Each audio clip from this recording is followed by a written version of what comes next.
you would, let's get in and get seated and we will start. All right. I'll call this August 29th, 2014 meeting of the Tennessee Fish and Wildlife Commission to order. My name is Jeff Griggs and I am chairman of the commission. At this time, I'd ask everybody in the room, if you have a cell phone, please turn it to mute or vibrate. If you do get a call, I ask that you wait till you get into the hall before you take that call. At this time, it's an honor to have a young man in a crowd that I've had the pleasure of knowing his entire life. I've asked him to come today to do our invocation and our pledge, and I'll tell you a little bit about him. He's been married for 10 years, has 3 children. He graduated from Bethel University with a BS Criminal Justice with honors. His military service, he was a staff sergeant and was in active duty from 2003 to 2010. 2.5 years he served on 101st Airborne Division, 4 years on 160th Special Operations Command, 2 tours of duty in Operation Iraq Freedom, multiple classified operations in support of global war on terrorism. Currently, he is in the Army Reserve and serves as a military instructor. He also currently works for Lexington Police Department in my hometown. When he went through the academy, he graduated #1 out of 80 students, and that was also with our TWRA officers that there were in attendance, and that's a pretty big honor because Director Carter mentioned today your peers have something to do with that, so that speaks highly of him. He did win that Outstanding Officer Award and Leadership Award. He's also been Lexington Police Officer of the Year in 2011. He also coaches the Little League and is president of our Little League, and he just got back from Williamsport, spending 2 weeks up there. I wish I could have went with him, but Robbie McCready is his name, and he's the kind of kid that you'd want your daughter to bring home, I promise you. He actually preaches a little bit too, but he's a fine young man. So at this time, I'd ask everybody to stand and join us.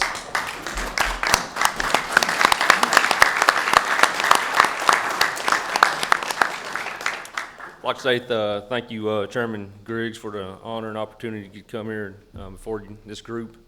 Let's go ahead and bow our heads and go to the Lord in prayer. Father, we bow before you as a group. We're grateful to be called your sons and daughters. Father, we gather together for a special time for meeting. Lord, your word says, surround yourself with wise advisors. Lord, I just ask a special blessing upon this meeting. May it be conducted professionally and with the right reasons on hand, Father. I want to say a special prayer on this group who you've given not only dominion as man over our wildlife, but Father, you put them in charge also of enforcing our laws and regulations, Father. Lord, again, I'm just grateful for this group, grateful to be a part of this community that not only live here, but also work joined hands in the state of Tennessee. Father, again, just grateful for this country that you allow us to live in. I'm grateful for our freedom. Lord, I'm just grateful for our leaders. I just pray for them. I pray for the direction in which they carry us, Father. Or may they look to you for guidance, direction, and counsel. It's in Jesus' name, amen. This time, let's recite the Pledge of Allegiance. I pledge allegiance to the flag of the United States of America and to the republic for which it stands, one nation, under God, indivisible, with liberty and justice for all. You may be seated. Chairman Griggs. Yes, sir. Thank you. Robbie, we appreciate you and appreciate your service to our country and the leader and the man that you grew up to be. All right. Let's see. We've got 2 sets of minutes that will need to be approved today, and we're going to vote on those separately. But before I do that, Miss Barbara, would you call the roll, please? Thank you. Chad Baker. Here. Jim Gladstone. Here. Carol Cannon. Here. Bill Cox. Here. Jeff Griggs. Here. Connie King. Here. Jeff McMillan. Here. Tom Rice. Here. Jim Ripley. Here. James Stroud. Here. Trey Teague. David Watson. Jamie Woodson. We have a quorum. Okay, thank you, Ms. Barber. And back to the minutes, I know you've all probably had a chance to look over them. As I said, we're going to vote on them separately today. The first one is the minutes from the May 23rd, 2014 commission meeting. If there are no corrections or changes, I'll entertain a motion for approval. So moved. Have a motion? Second. All those in favor? Aye.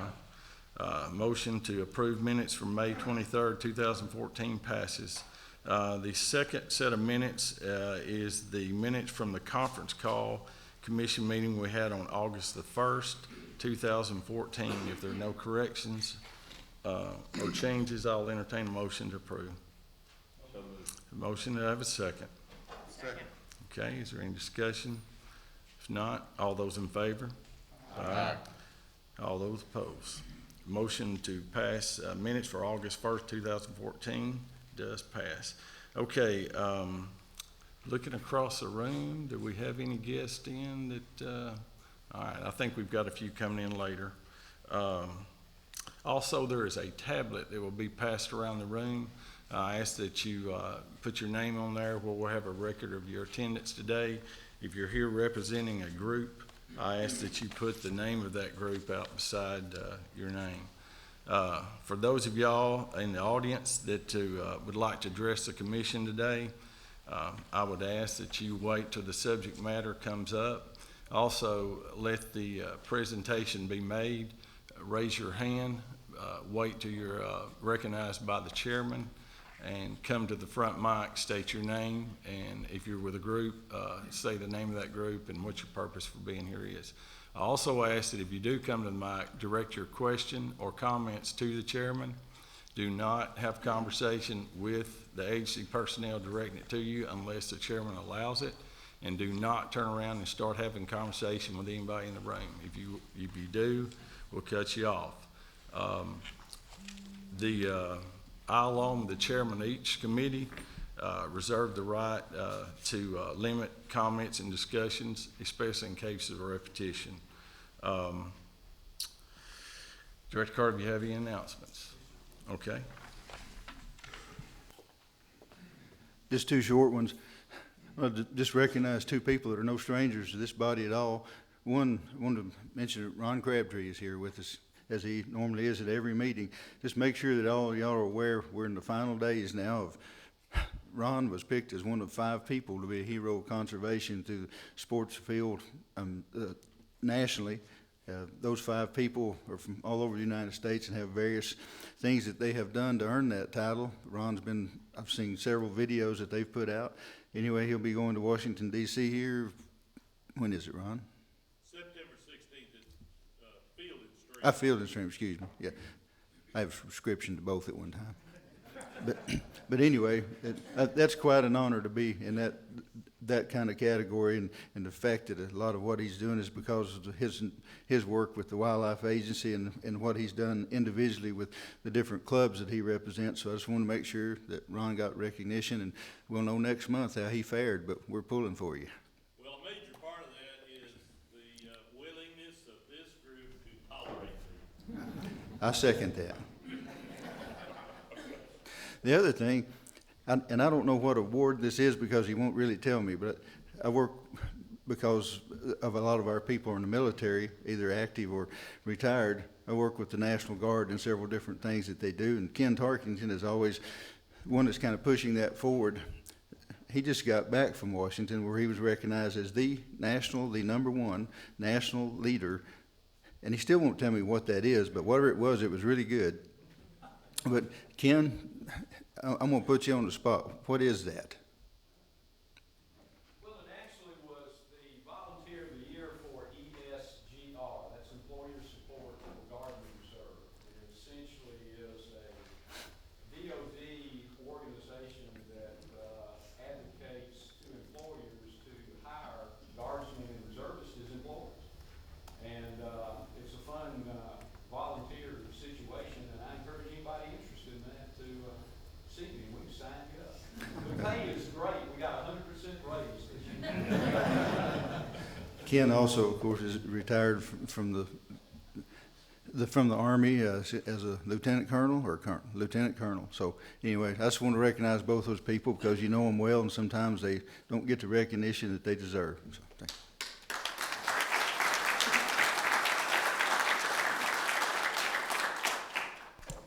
you. Any other announcements from the commission?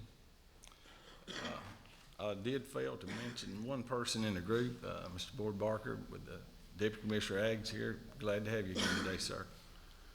Okay, at this time, we'll get into the agenda, and I would like to ask Darren Ryder, Boating Law Enforcement Chief, to come to the front, please.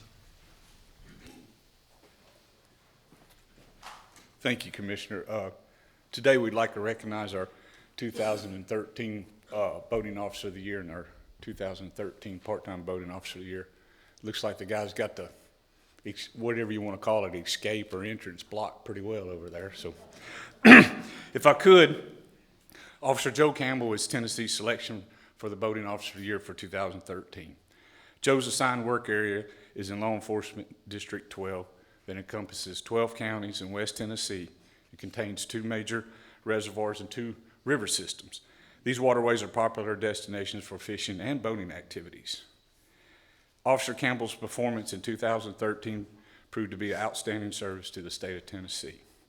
In the public outreach area, Joe delivered 5 public programs and manned 1 public display information answering questions about boating safety.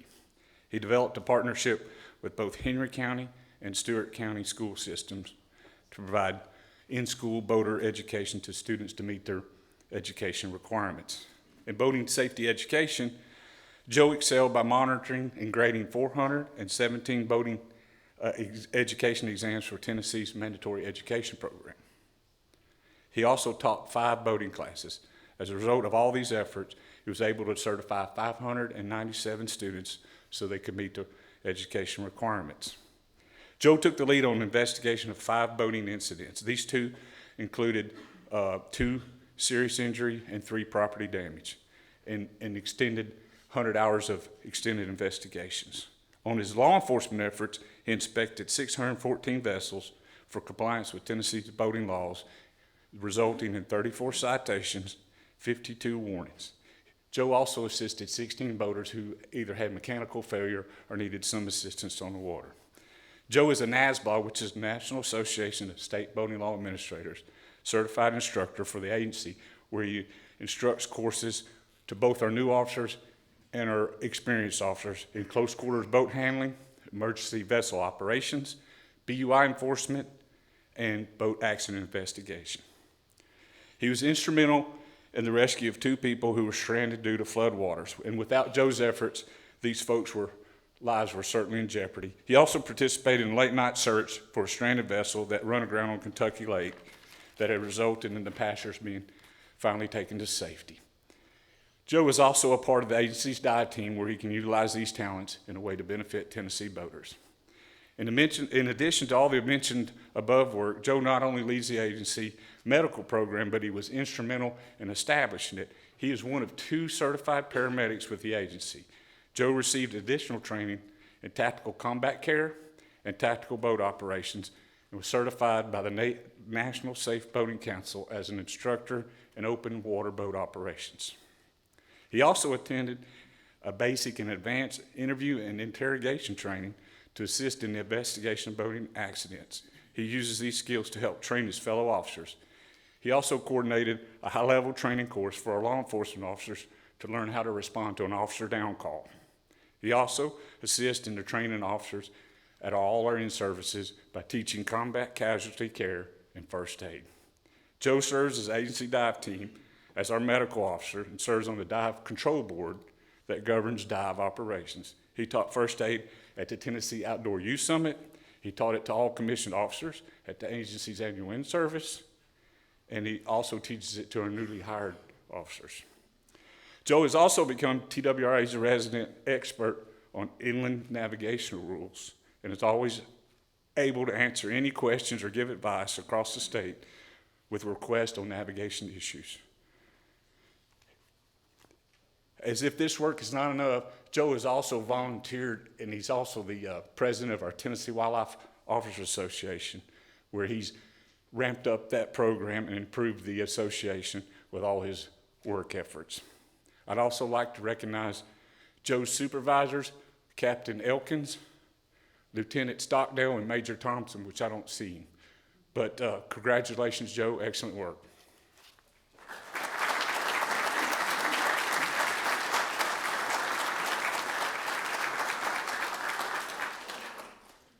It's okay to come up here. Director Carter, do you mind?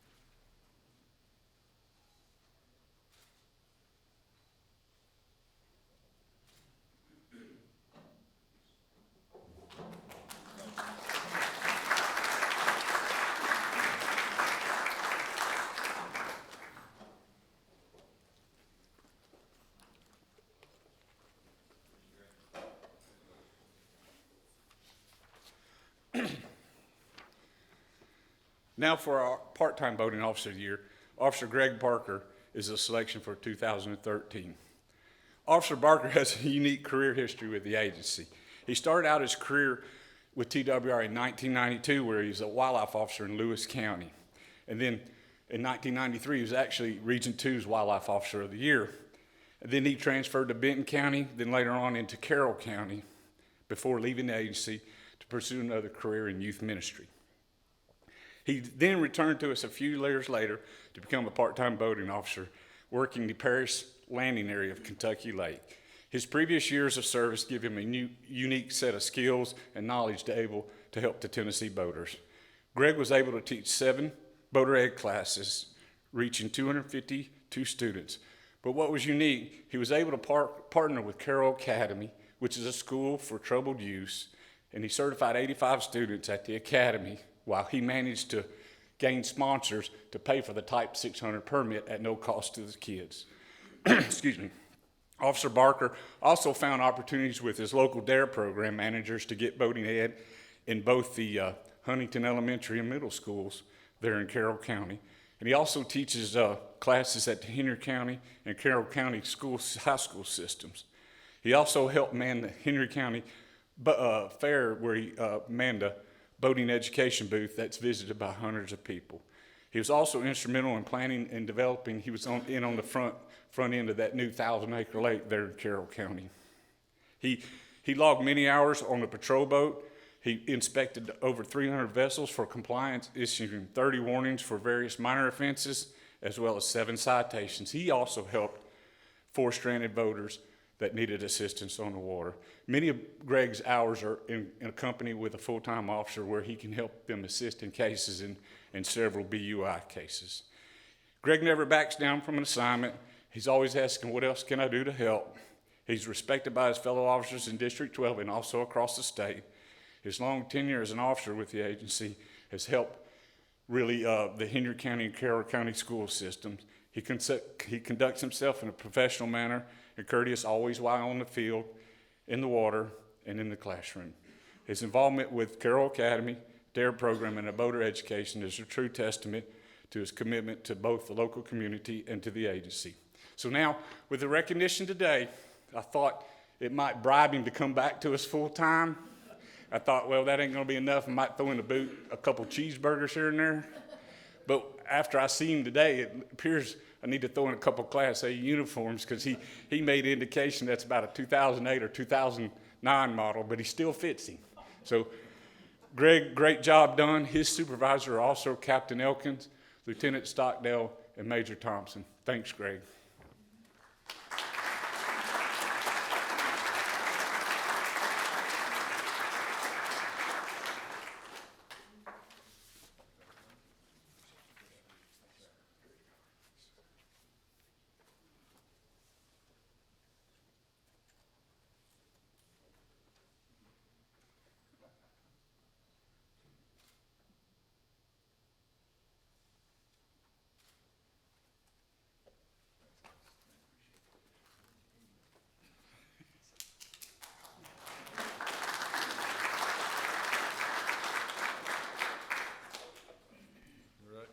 congratulations to you both.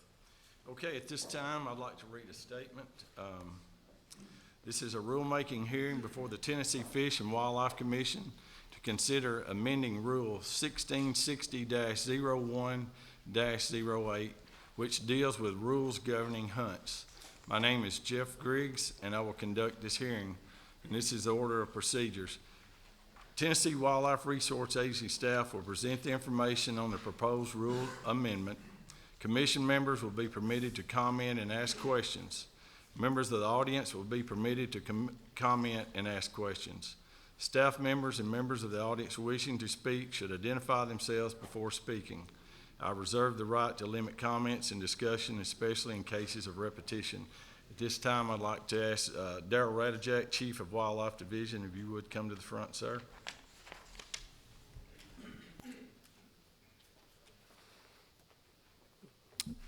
Thank you, Chairman Griggs. We come before you today to present a change to Rule 1660-01-08. And the title of that chapter is Rules and Regulations Governing Hunts. The primary justification for coming before you today is more or less housekeeping items. There's three areas that we want to adjust this rule in. The first is we want to require permits at some of these newly established WMAs. Over the years, we're constantly adding lands to our WMAs, and our rules are set up that we require certain permits, whether it be small game, big game, waterfowl, and we want to update that table. We also want to update some language in the rule governing big game drawings. And lastly, we want to firmly establish the guidelines for the distribution of the sandhill crane permits. So to get things underway, the first section we'll be looking at is 1660-01-08.03. And this is the section of the rule that has the permit requirements. Section A is, if you see in the rule before you, there's a table there. We'd simply like to add the following WMAs to require a small game permit to hunt on them, and that'd be Headwaters and Parker Branch. Section B is to add 5 new areas to require a waterfowl permit. It also requires a small game permit in order to hunt waterfowl on these areas. And we'd like to add Bean Switch Refuge, Cypress Pond Refuge, Eagle Lake Refuge, Headwaters, and Parker Branch. And Section C of this rule, we'd like to add Headwaters and Parker Branch to require a big game permit to hunt on those areas. Again, most of these are areas that we've been adding over the years, and we just want to make sure the hunters that enjoy those areas are properly permitted to enjoy the resources there.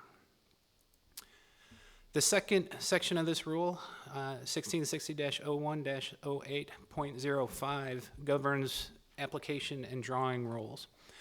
And pretty much this next section, we more or less want to get with the times, so to speak.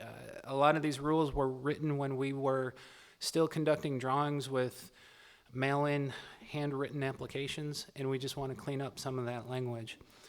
In Section D, it mentions about applications being returned. Since most of our applications are now electronic through the web or a POS device, we want to change being returned to invalid. In Section E, another verbiage change, again regarding applications, instead of being will be returned, we want to change that to the applications cannot be accepted. Section F redefines how a party is created. Originally, it was talked about submitting the party members as one unit, and because things are done electronically with party numbers, we want to remove that language. And Section J talks about leftover permits for any of our big game drawing hunts and requires, it had a 15-person cap.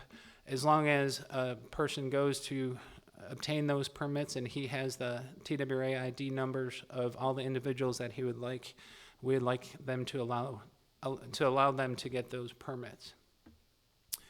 And the last section of this rule change is where we firmly establish the sandhill crane drawing guidelines. That's not to say we were operating inappropriately. We have a catch-all statement in this rule that allows us to conduct the drawings as designated by the agency. But because we believe the Sandhill Crane Hunt will become more or less a permanent fixture, we want to set established guidelines in the rule section. And so many of these things before you are they're identical to some of the other drawing procedures, but I'll point out the ones that are more or less specific to Sandhill Cranes.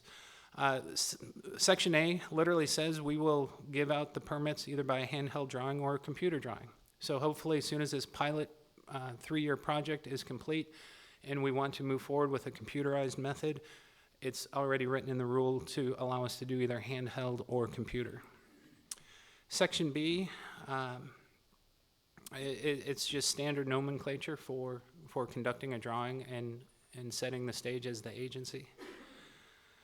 Section C, again, is standard language about applying. These are ubiquitous throughout all of the different drawing procedures.